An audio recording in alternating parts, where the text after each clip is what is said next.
நம்பிக்கை கோரும் தீர்மானத்தில் அரசுக்கு ஆதரவாக வாக்களிக்க வேண்டும் என்று உரிய விதிகள் படி, சட்ட விதிகள் படி அவங்களுக்கு நாங்கள் கம்யூனிகேஷன் அனுப்பிச்சிருந்தோம். வாட்ஸ்அப்ல, இமெயில்ல எல்லாமே அவங்களுக்கு அனுப்பிச்சாச்சு. அதுல 47 சட்டமன்ற உறுப்பினர்கள்ல இத 25 சட்டமன்ற உறுப்பினர்கள் கொறடா உத்தரவை ஏற்று நடந்தார்கள். 22 சட்டமன்ற உறுப்பினர்கள் திரு எடப்பாடி பழனிசாமி உள்ளிட்ட 22 சட்டமன்ற உறுப்பினர்கள் அதிமுகவுடைய கொறடாவாகிய என்னுடைய உத்தரவுக்கு அவர்கள் கட்டுப்படவில்லை. அதை நிராகரித்திருக்கிறார்கள், மாறாக நடந்திருக்கிறார்கள்.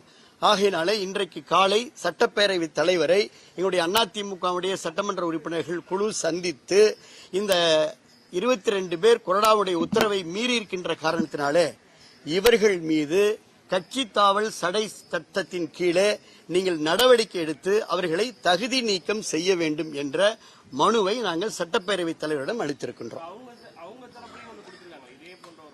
ஆமா, அவங்க கரெக்ட், நல்ல கேள்விதான்.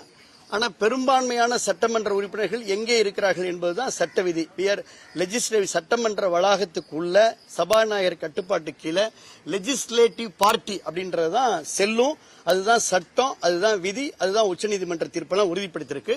உங்களுக்கே தெரியும், நேற்று அதிமுகவுடைய பெரும்பான்மையான சட்டமன்ற உறுப்பினர்கள் மரியாதைக்குரிய அண்ணன் SP வேலுமணி அவர்கள் தலைமையில கொறடா உத்தரவை ஏற்றிருக்கிறார்கள். அதனால பெரும்பான்மை தான் செல்லும். இரு தரப்பில் இருந்துமே நீங்க கடிதம் கொடுத்திருக்கிறோம், ரெண்டையுமே அங்கீகரிக்கல சபாநாயகர்ன்றத நேத்து சொல்லியிருக்கோம். இது சபாநாயகர் அங்கீகரிச்சிட்டாரா? நல்ல கேள்வி. இத சபாநாயகர் முடிவெடுப்பார். அவர் உரிய விதிகளின்படி நல்ல முடிவெடுப்பார். பெரும்பான்மை சட்டமன்ற உறுப்பினர்களுடைய கடிதத்தை அவர் முடிவெடுப்பார் நம்புகிறேன். இவர் சொல்றதை வச்சு பார்க்கும்போது SP வேலுமணி தலைமையிலான இந்த அணியினருக்கு தான் பெரும்பான்மை ஜாஸ்தியா இருக்கு. இவங்களும் இப்போ ஆளுங்கட்சியோட போயிட்டு சேர்ந்திருக்காங்க. எடப்பாடி பழனிசாமி அவர்கள் தரப்புல இருக்கிறவங்க எண்ணிக்கை பார்த்தீங்கன்னா அதை விட மிகவும் குறைவு தான். இப்ப விஜயபாஸ்கரோட பொறுப்பு என்னன்னு பார்த்தா இவர் கொறடா, எடப்பாடி பழனிசாமியோட பொறுப்பு அவரு பொதுச் செயலாளர். கொறடாவுக்கும் பொதுச் செயலாளருக்குமான வித்தியாசம் என்னன்னு பார்த்தீங்கன்னா, கட்சியோட மொத்த பொறுப்பும் பொதுச் செயலாளர்கிட்ட தான் இருக்கு. கொறடா கிட்ட கட்சியில் இருக்கிற உறுப்பினர்கள் அவங்க என்னென்ன பண்ணணும் அப்படின்னு உறுப்பினர்களை கட்டுப்படுத்துகிற அந்த சக்தி கொறடா கிட்ட இருக்கு. இது ரெண்டுத்துக்குமான வித்தியாசத்தை பார்த்தீங்கன்னா, கட்சியில் இருக்கிற உறுப்பினர்கள் அவங்கள கண்ட்ரோல் பண்ணுறது கொறடானா, கொறடாவையும் சேர்த்து உறுப்பினர்களையும் சேர்த்து கண்ட்ரோல் பண்ணுறது பொதுச் செயலாளர்.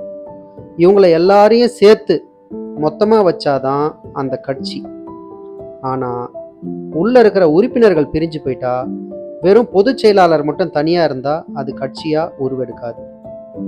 உறுப்பினர்கள், கொறடா, பொதுச் செயலாளர் இவங்க எல்லாம் இருந்தால் தான் அது கட்சி. இப்போ இவர் சொல்கிறத வச்சு பார்க்கும்போது இவர் SP வேலுமணி தரப்பினருக்கு மெஜாரிட்டி அதிகமாக இருக்கிறதா நம்ம பார்க்கலாம்.